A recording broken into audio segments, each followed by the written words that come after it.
Hello, this is Chertsy Lover. This is day 13 of my 30-day video challenge, where I speak on a topic I've chosen moments before hitting the record button. And today, I'm in Handsworth, Birmingham, in the West Midlands. Let's go. This location specifically, it actually hits quite hard to home. Outside the Grove pub, I've been in here only to go toilet, but I used to hang around here because I guess you could say it's my first job in Birmingham. I was working at a sandwich warehouse in Northampton. So you may be asking, what does this have to do with Birmingham and the Grove? And I've just lost it there. They picked us up from a coach that came here to go all the way to Northampton to work on a sandwich factory line for Marks and Spencer's.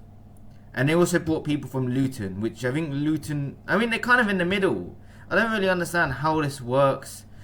Well, obviously, somehow all the Northampton people warehouse are friends with people in Birmingham and Luton, and I don't know, because some of the staff were from Northampton. Interestingly as well, for some reason there was a lot of Romanian people there, to a point that when we were being taken back from the coach, they'd actually someone would get on the coach speaking Romanian and English, and they'd actually need staff who were speaking Romanian. Otherwise, some people just there would actually be a number of staff who wouldn't be able to communicate with people. It was kind of crazy because it's just a sandwich warehouse. It could have anyone, and it just had a lot of Romanian people. And yeah, that job was kind of hell because I don't know. It's just one of the things. It's very repetitive. All you do, you just stand there. You pick up lettuce. You put on every 3 sandwiches, and there's 2 other people doing that for the other 3 sandwiches. And if you slow down, you're just being a dickhead to someone else. You're just going to make someone else do more work. You're just going to have sandwiches going that aren't being filled, and then they'll stop the line. And then it's just annoying. And your head can just get into circles because you're just doing the same thing over and over and over again. You can have meltdowns, and you just be quiet. You start looking at the time because there's just be the electric clock, digital clock on the wall. And the more you look at it, the slower it goes. It's insane. Yeah, and then one day I was doing night shift as well because I was, I think if I remember right, I think if you wanted to do day shift, it was you had to get to that coach point at 4 a.m. and I was there's no way, because I didn't live in this part of Birmingham. I was in South Birmingham, so I was there's no way I'm gonna get here for 4 a.m. So fine, I'll do the night shift. And then one day the recruiter who got me this job, he calls me maybe 9 a.m. after I've just done a night shift there, and I thought at first he was telling he was asking me if I wanted to. I didn't really know he was asking me. I kind of thought he was just telling me tonight you have to come to this other location, and I just agreed to it because I'm yeah. Or I thought because the way they did this job as well, it wasn't really, they had 5 days a week you could work, but you didn't have to. You just tell them on the day I want to work, and they go, yeah, we got a spot, you can do it. So I thought he was just calling to ask if I was gonna work, and I was really confused because I thought you can just message, you don't need to call. But sometimes I didn't really know. I was half asleep, and it is only to a point that I wake up properly, read the text, and realise he just changed my job. His company just decided, no, we don't want to work with you guys anymore. Screw this recruitment agency. And this guy just goes, okay, now go work at Yodel in Oldbury. But yeah, anyway, so the topic of this video, if I can remember, is about sales. So actually this topic I came up with myself. So the topic is basically how to tell if a shop you're going into, or even just a call, someone on the phone you're speaking to, is a sales rep or just a customer service rep. And sometimes they coalesce, not coalesce, but sometimes it's not as obvious as others. Depends on how the staff are expected to act. But I'll give you an example. So if I go into a Tesco and I decide I want to buy something, the staff member doesn't care or not. If I buy more or less, it has no value to them. They're just doing what I want. So I don't know, maybe I'll go to a cigarette stand, just for example, that they have interaction with me when I'm buying. they're only going to recommend something if they're a smoker themselves and they want to put their own opinion into it. They're not going to recommend it because they're trying to help Tesco get more money. They're not, I mean, they might be weird, but they probably won't care. But then maybe you go into some clothes store and you notice they're trying extra hard to help you. Like, they come up to you, ask, can I help you? Which technically they should be doing in Tesco, but they won't. They'll be standing next to you. You'll be talking to someone going, oh my god, I can't find this thing. They could get up and say, hey, do you need some help? But they won't. They never do. But they'll make a lot more effort if they're on commission. And they might do something like, you'll go and try something on, or you go and ask them a question, you go, oh no, I don't want it, I'm going to pay it back. And they'll walk with you to put it back. Or even if they're holding it, they'll say, no, I'll put it back. Because they're trying to like kind of hang around you, they're trying to talk to you. So I guess the point I'm trying to make is that they'll make more effort to do a good job if they're on commission. Oh my gosh. I don't know, I went to Halfords as well, which I decided must have salespeople.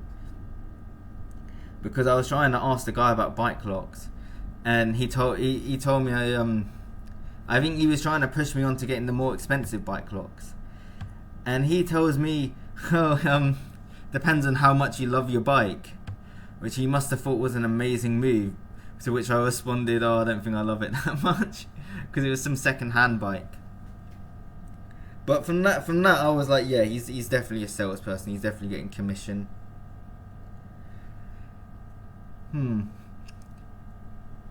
There is more to it.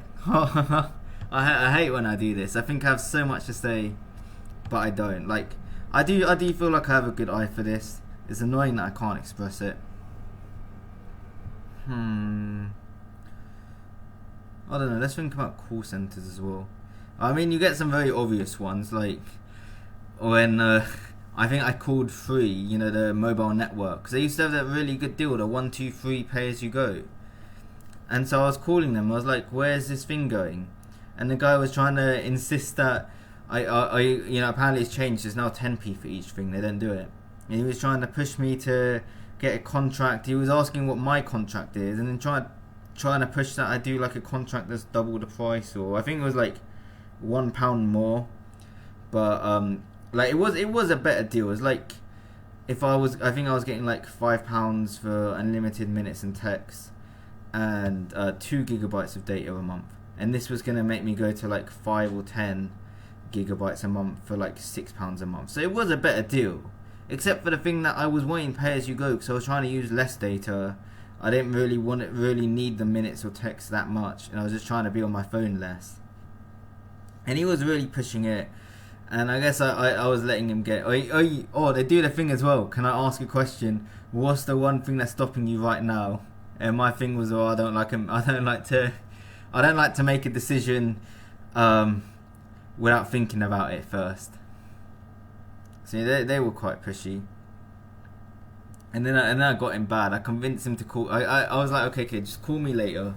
Because for some reason I was letting him play me. But then he called me and I was actually out at the time. Like I was with people. And I was a massive dickhead. I couldn't hear him at all because I was out. I pick up the phone. I just go, hi, thank you. I've decided I don't want to go through with this. And then I hung up. And I must have made him feel kind of bad. But when you're a salesperson, life sucks. Hey, look, at least when you're a salesperson, you get sad because someone doesn't give you money. When you're a customer service, you feel sad because people are yelling at you over the most minor thing possible. I had someone swear at me one time because I was going for a questionnaire for like a visit, and I asked him like, I can't remember. I think it said like they need a permit for parking. I asked like, how can I get the permit? Asia goes, well, what the fuck do you think? I was like, oh my god, man. Some people are just well angry. Oh, it's crazy, man. The general public. Where am I? In Cape Hill. Where's the McDonald's? Windmill shop. Oh, that's actually memories. As the Cape Hill. I don't know if it was... No, never mind. It was Small Heath. Was it? Yeah, yeah. So it was Small Heath with the massive park. There was one time I remember waiting outside Asda for like 20 minutes because no one could find where the Just Eat delivery was. That was a great time. Oh, I don't know what else do salespeople do. Salespeople think they're geniuses. They think they know everything there is about social skills. I don't know. I find it funny where like you get salespeople who think that like pushy sales is good, like just asking everything. Oh yeah, I have another one, Holland and Barrett. Well, I went to buy CBD pills, which I had like 7 in one go. Didn't feel anything, and I was like, yeah, okay, this isn't a good idea. But this guy tells me when I'm there, oh, you know, you get buy one get one half price. And I think about it and I go, I don't really want the CBD. Oh, there's the McDonald's. I don't really want the CBD that much, so I just buy one. When I'm at the till, he goes and asks me again if I want it, and it's like, well, you calling me stupid? And that's why, like, I'm pretty sure Holland and Barrett are like salespeople, not just customer service staff, because he really wanted me to do it. But I don't know. There's some other ways you can tell. If you know, like, you won't always be able to tell, but if you notice that someone is, like, if they're switching tills, so they have to log out of their accounts and log into someone else. That could be fairly likely to show that they're salespeople. But it's not always the case. I worked at a restaurant. I think that it's a different reason. But I worked at a restaurant where you had to use your code to get in. But I think that was more. It was more because like the tills were basically public access. Like they were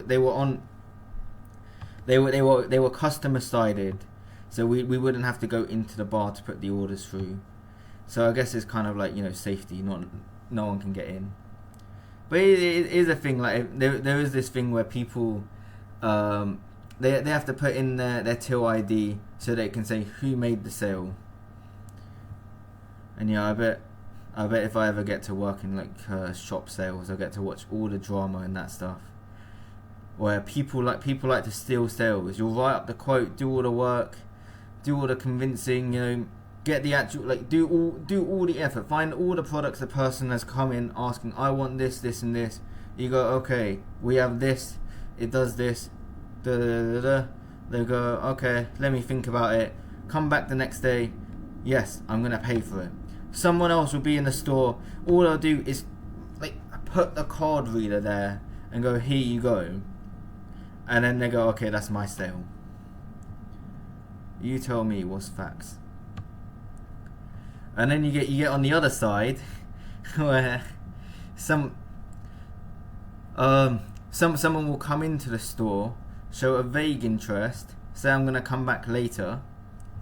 Then when they come back later, go through all the things they want with a different person. This different person will write up the quote, get all the details of what they want, and the first person will be like, that was my customer, I spoke to them first.